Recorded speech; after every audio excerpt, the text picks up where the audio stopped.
عربی کا مقولہ ہے العاقل تکفیہ الاشارہ، عقل مند کے لیے اشارہ ہی کافی ہے۔ بندے کی بگڑی بن جائے تو ایک بات سے بن جاتی ہے، نہ بنے تو پھر سارے قرآن پاک اسلام پڑھ کر بھی وہ بندہ نہیں بنتا۔ تو برکیف اللہ تبارک و تعالیٰ کی رحمت تو پھر بھی اپنے بندوں کو دامن میں لینے کے لیے تیار ہے، لیکن بندہ ہی دامن میں نہ آئے تو پھر رحمت کیا کرے۔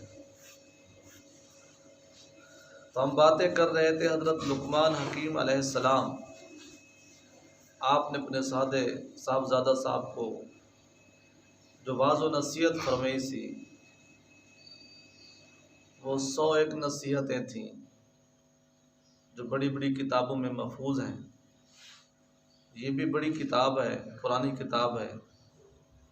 اس کتاب کا نام بھی پند نامہ ہے، جس کو کہتے ہیں نصیحت نامہ۔ یہ لکھنے والے حضرت شیخ فرید الدین اتار صاحب رحمۃ اللہ تعالی ہیں۔ جب ہم اس کو پڑھتے تھے تو ہم کہتے تھے بس یہی کتاب نے اتنا کچھ سمجھا دیا کہ دیگر کتابوں پڑھنے کی ضرورت ہی نہیں رہے گی۔ تو صرف اسی کتاب پر جو غالباً تقریباً 52 صفحات کی کتاب ہے، بندہ پڑھ لے، مکمل طور پر عمل کر لے تو ولی کامل بن جاتا ہے۔ ہمارے استاد محترم فرماتے تھے، جس کے ہم بیت بھی ہیں، کہ جو بندہ فارسی پڑھتا ہے وہ ولی بنتا ہے۔ ہم کہتے تھے بھلا یہ کیسے؟ فارسی تو فلاں بندہ بھی پڑھ رہا ہے، فلاں بندہ بھی پڑھ رہا ہے، فلاں کو بھی آتی ہے، فلاں کو بھی آتی ہے، یہ بات کیسے ہے کہ جو بندہ فارسی پڑھتا ہے وہ ولی بنتا ہے؟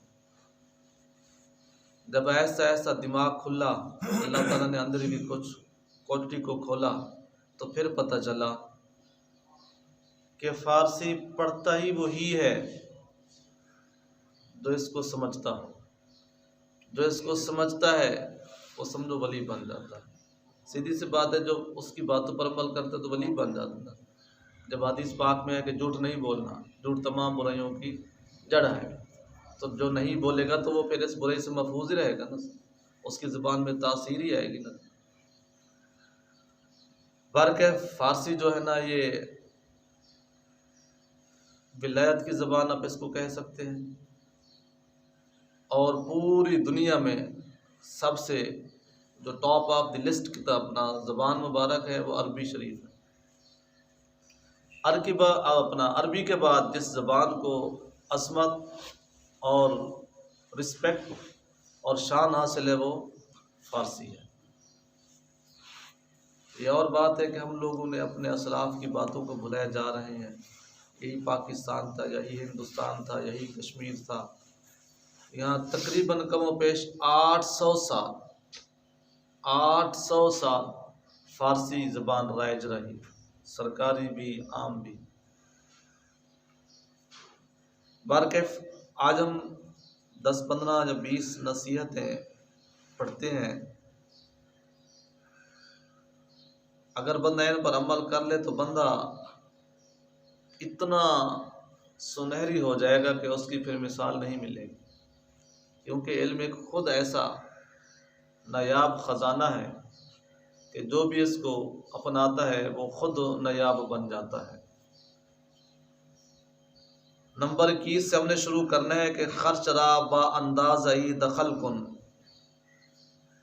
کہ اپنے خرچے کو، اپنی آمدن کو اندازے کے مطابق خرچ کریں۔ یہ بالکل کتنی خوبصورت بات ہے۔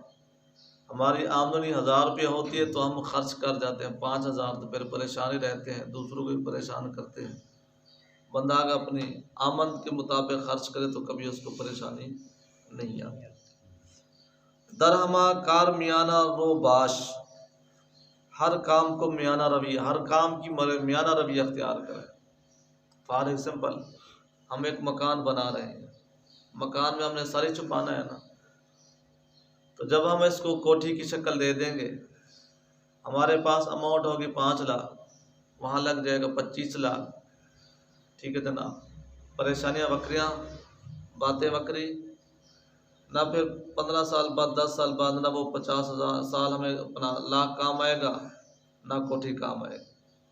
کوئی کام ہے، کپڑا ہے، خرید و فروخت ہے، کھانا پینا ہے، مہمان نوازی ہے، ہر کام جب ہم میانہ روی کریں گے نا جی تو کبھی پریشانی نہیں اٹھانا پڑے گی۔ جمع مردی پیشہ کن نمبر 23۔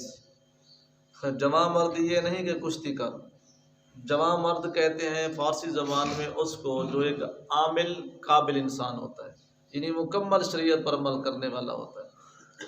یہ کون سا کمال ہے؟ ہٹا گھٹا ہو کے تو لوگوں کے ہاتھوں کو دیکھتا رہے۔ کمال یہ ہے کہ ہٹا گھٹا کمائے، ٹھیک ہے جناب، خود بھی کھائے دوسروں کو بھی کھلائے، اس کو کہتے ہیں جمع مرد۔ ہر کام میں کوئی غصے والا کام آ گیا اس میں حوصلہ رکھے۔ کوئی لوگوں نے کہا کہ فلاں آدمی فلاں دوست تیرے حق میں یہ کہہ رہا ہے، وہ کتے کی طرح پیٹ نہ چل پڑے، اس کو سوچے کیا میرا دوست وہ ایسا ہے، اس نے یہ ایسے بات کہی ہوگی، اس کو کہتے ہیں جمع مرد۔ اور بھی اس کی بہت لمبی تشریح ہو سکتی ہے۔ خدمت مہمان بواجبی ادا کن، مہمان کی خدمت جو ہے نا وہ واجبی سی ادا کر۔ یہ نہ ہو کہ آپ کے پاس ہم کے پاس طاقت نہیں ہے مہمان کو گوشت روست کھلانے کی، جب مہمان آ جائے تو ہم مچھلی کیا دی، مرغے کیا، چرغے کیا، جو گھر میں تیل پھل ہے، ہاں پھر یا جتنی حدیث پاک میں آتا ہے جتنی تو تیرے پاس سکت ہے، پہلے دن، دوسرے دن کا حکم اور ہے، تیسرے دن کا اور ہے، 3 دن کے بعد پھر وہ مہمان نوازی کا معاملہ ہی چینج ہو جاتا ہے۔ درخانہ کسے کے درائی چشم و زباں را نگاہ دارا، درخانہ کسے کے، جب کسی کے گھر میں درائی آت ہو، آنکھ اور زبان کو کنٹرول رکھ، آنکھ اور زبان کا کنٹرول رکھ۔ بعض لوگوں کی ہم عادتیں دیکھتے ہیں، گھر کسی کے جائیں گے ادھر دیکھیں گے، اس کے روم جس روم میں بیٹھے ہیں ادھر دیکھیں گے، ادھر دیکھیں گے، ادھر دیکھیں گے، کتاب پڑھے اس کو اٹھا لیں گے، وہ گھڑی پڑھے اس کو اٹھا لیں گے، موبائل پڑھے اس کو اٹھا لیں گے۔ اپنے آپ پر وہ ہوتے پڑھے لکھے چودھری ہیں، تمیز ان کو ٹکے کی نہیں ہوتی دوسروں کے گھر میں جانے کی۔ یقین مانے یہ باتیں ہمیں بارہا عرض کرتے ہیں، ہمیں کہتے شرم آتی ہے۔ یہ اللہ تعالیٰ کی عطائیں ہیں، تو جب ہم کسی کے گھر جاتے ہیں ان کے اہل خانہ کو دیکھنا تو بڑی دور کی بات ہوتی ہے، تو ان کے گھر کی جو سیٹنگ ہوتی ہے وہ بھی اگر ہم گھنٹہ بیٹھے رہیں، 2 گھنٹے بیٹھ رہے پوچھ لیں فلاں جگہ اس سائڈ پر پڑی تھی، فلاں جگہ اس سائڈ پر پڑی تھی، تو ہم وثوق سے اس کو نہیں بتا سکتے۔ اس میں ہم نے چیزیں تو پڑھی ہوئی تو ہے نا، عمل کے اللہ تعالیٰ سے بندہ توفیق مانگتا رہے سکتا، تو اس وقت بندہ اپنی نگاہ کو اور آنکھ کو کنٹرول میں رکھے، جب وہ اس کا گھر نہیں ہمارا گھر ہے۔ نمبر 26، جامعی وطن را پاک دار، کپڑے اور وجود کو پاک رکھ، کپڑے اور وجود کو پاک رکھ۔ کہ ہم جب کسی نمازی کو اپنا دوست کو نماز کی دعوت دیتے ہیں تو وہ یہی کہتا ہے نا میرے کپڑے ٹھیک نہیں۔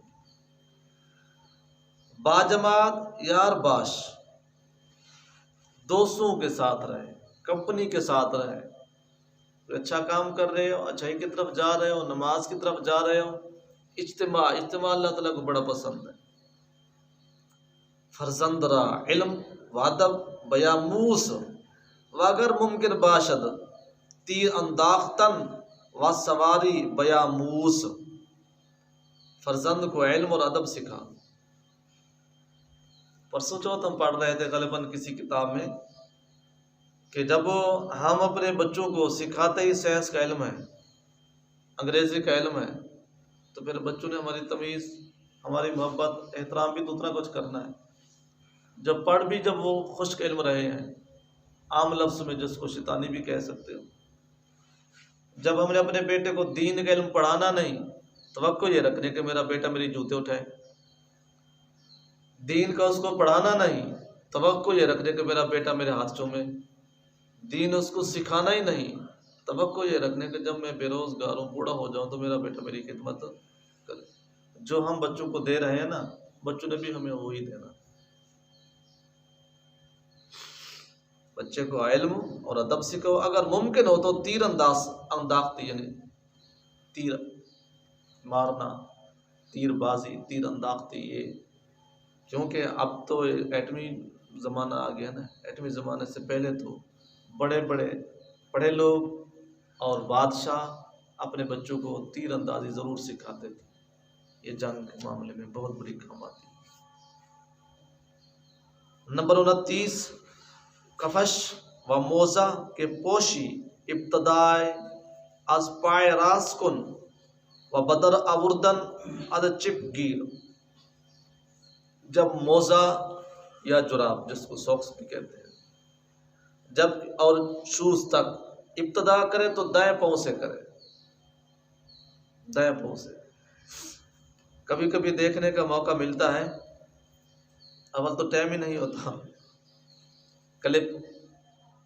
تو یہ دیکھیں نا، یہ کسی ہی عالم کا سختی پن نہیں ہوتا، نہ اس کے اندر کا کوئی جلال ہوتا ہے. یہ صرف رونا ہوتا ہے کہ ہماری بد نصیبی یہ ہے کہ ہمارے راہبر، ہمارے ملکوں کی باغ ڈور سنبھالنے والے وہ بیٹھے ہیں جن کو ٹکے کی تمیز بھی نہیں ہے. تو وہ لوگ ان کو بہت بڑے تجزیہ نگار، بہت بڑے پڑھے لکھے، بہت بڑے آرا والے سمجھتے ہیں. وہ بے وقت جب بات کرتے کرتے، ہم بے وقت ہی کہیں گے نا، جو شیطان کو راضی کر رہے ہوتے ہیں، جو شیطان کے راستے پر چل رہے ہوتے ہیں، ہم ان کو وقت والا تو نہیں کہہ سکتے. وقت والا کہیں گے تو پھر یہ وقت کی انسلٹ ہے، شریعت کی انسلٹ ہے. تو چاہے جناب وہ دائیں ہاتھ سے جس ہاتھ سے بائیں ہاتھ سے، بلکہ جس ہاتھ سے شیطان کھاتا پیتا ہے، بڑے فخر سے وہ جو ہے نا بڑے لوگوں کے لیے عقل مند بیٹھے ہوتے ہیں، آرائیاں پیش کر رہے ہوتے ہیں، تجزیے پیش کر رہے ہوتے ہیں. تو ان کی گمراہی کا عالم. پھر اس کا مطلب یہ تو نہیں کوئی جیو پر آتا ہو، کوئی پی ٹی وی پر آتا ہو، کوئی وغیرہ وغیرہ، جتنا پڑھا لکھا ہو، جب وہ ہمارے سامنے یہ کام کر رہے تو پھر اس کو ہم پڑھا لکھا کہیں گے. مجھے تو سمجھ نہیں آتی. ہم نے تو شریعت کو دیکھنا ہے. آگے جب شریعت کے سامنے بڑے بڑے بادشاہ ہیں، بڑے بڑے علاقے کے چیئرمین ہیں، چودھری ہیں، شریعت نے اپنا جو معیار ابتدا سے رکھا ازل سے شریعت کا وہی آ رہا ہے. جو شریعت کو فالو کر رہا ہے تو شریعت اس کو اپنے دامن میں لے رہی ہے. جو فالو نہیں کرتا، کوئی بادشاہ ہو، جا گدھا ہو، جا کوئی بھی ہو، شریعت اس کو، اور جس طرح کہتے ہیں زیرو کے نیچے کبھی نہیں لکھتی. تو وہ مطلب یہ پوزیشن ہوتی ہے، اور بڑے فخر سے وہ اپنے آپ کو یعنی کہ ایک نیا سٹائل بتا رہے ہوتے ہیں. ہم دل میں گھٹتے رہتے، کاش ہمارے جیسے تیرے سامنے بیٹھے ہوتے. کیا کرتے؟ روم سے باہر نکال دیتے. لیکن یہ جواب تو تجھے دے دیتے، حضرت صاحب لوگوں کی تسی کیا رہنمی کرو گے؟ تو جب اپنی تمیز، شعور، سینس سے اتنا پڑھا لکھا ہو گے تو اتنے اچھی سیٹ پر، شیطان والی پر بیٹھ کر تیری اسلام سے تیری دوستی کا ثبوت تو یہ ہے، نبی پاک صلی اللہ علیہ وسلم سے تیری دوستی کا ثبوت تو یہ ہے. تو بتا ہمیں لوگوں کو اچھی رہ رہا. بار کے فرض مت کرنے کا مطلب یہ ہے کہ جو بھی بندہ شوز ہے، ساکس ہے، اپنا موزے ہیں، اینی ون کوئی چیز بھی ہے، اسلام بھی یہی کہتا ہے اور حدیث مبارکہ بھی یہی حکم فرماتے ہیں کہ اس کو دائیں ہاتھ سے، دائیں پاؤں سے، دائیں طرف سے شروع کرے. بس آخری جناب یہ کہ باہر کس کار با اندازائی او کن. اس لیے بزرگ فرماتے ہیں ہر بندے کی نیچر کے مطابق، ہر بندے کی سوچ کے مطابق، ہر بندے کی پرسنالٹی کے مطابق اس کے ساتھ پیش ہو. ہم کہتے تھے، کیوں کہتے ہیں؟ در حقیقت ان ہستیوں نے یہ کتابیں پڑھ رکھی تھی. باہر کس کار، ہر بندے کو اس کے اندازے کے مطابق اس کا کام کرو. اس میں رسپیکٹ بھی شامل ہے، اس میں اس کی او بھگت بھی شامل ہے، اس میں اس کے ساتھ تعاون بھی شامل ہے. کتنے لوگ آپ اور ہم سب نے دیکھے ہوں گے جن کی اطاعت و اقوات ہوتی ہے پرائمری تک، اس کو پروٹوکول، محبت، خلوص دے دیتے ہیں میٹرک تک. تو پھر رزلٹ کیا نکلتا ہے؟ ہم کیا کہتے ہیں، یار بڑا بے دید انسان نکلا ہے، بڑا بے مروت نکلا ہے. جبکہ حقیقت میں یہ قصور ہمارا ہوتا ہے، وہ اتنا قابل نہیں تھا، اتنا لائق نہیں تھا جتنا اس کو ہم نے سمجھ لیا. اتنی وہ تھالٹی کا قابل نہیں تھا جتنا ہم نے اس کو دے دیا. اس لیے بندے کو چاہیے کہ بندہ ہر ایک کو اس کے مطابق اس کو عزت دے، اس کو مقام دے، اس کو. ہاں کچھ پھر ایسے بندے ہیں اللہ والے جو ہر ایک کو اپنے سینے سے لگاتے ہیں. تو اگلا بندہ یہ کہتے ہیں کہ شاید میں اس قابل ہوں، شاید میں اس قابل ہوں، جبکہ وہ بندے درویشی کی وجہ پر، حسن اخلاق کی وجہ سے، پیارے اخلاق کی وجہ سے اس کو سینے سے لگاتے ہیں، اگلا وہ اس قابل نہیں ہوگا۔ اگلے کی پھر پرسنالٹی، شخصیت کا اندازہ تب لگتا ہے جب اس بندے کا کبھی وقت آتا ہے نا، جب پریشانی ہو، جب اس کا کوئی معاملہ ہو، رسپیکٹ کا، ادب کا، احترام کا، پھر پتہ لگتا ہے کہ وہ بندہ کس شخصیت کا۔ سیدھی سی بات ہے، وہ بندہ پھر جو ہے نا، اس کو اتنا ایک سینس شعور نہیں ہوتا کہ وہ بندہ اس کو کس طرح اس سے پیش ہے۔ فارغ سے پہلے ایک آخری مختصر مثال عرض کروں، کوئی ایک پیر ہے یا کوئی عالم ہے، وہ اس نے تو اخلاق نبی صلی اللہ علیہ وسلم پر چلتے ہوئے ہر ایک کو سینے سے لگاتا ہے، اس کو ریسپیکٹ دیتا ہے، عزت دیتا ہے، آنر دیتا ہے۔ اگلا سمجھتے شاید میں اس قابل ہوں، شاید میں اس قابل ہوں، تو جب وہ اسی پیر صاحب کا، اسی بزرگ کا، اسی صاحب نظر کا کوئی رشتہ دار آ جاتا ہے یا استاد آ جاتا ہے، جب پیر و مرشد آ جاتا ہے، پھر اس طرح کے لوگوں کی شخصیت کو دیکھا جاتا ہے آسان لفظوں میں۔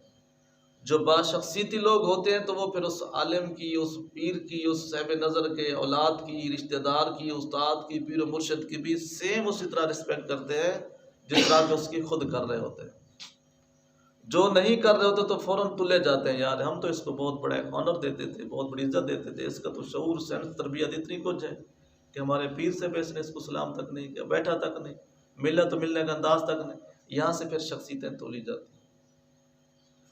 اللہ تعالیٰ کی بارگاہ میں دعا یہ ہے کہ اللہ تعالیٰ ہم سب کو ایسا ظرف، ایسی سوچ، ایسی تربیت عطا فرمائے کہ جو اس کے اور اس کے محبوب صلی اللہ علیہ وسلم کو پسند آئے۔ بسم اللہ الرحمن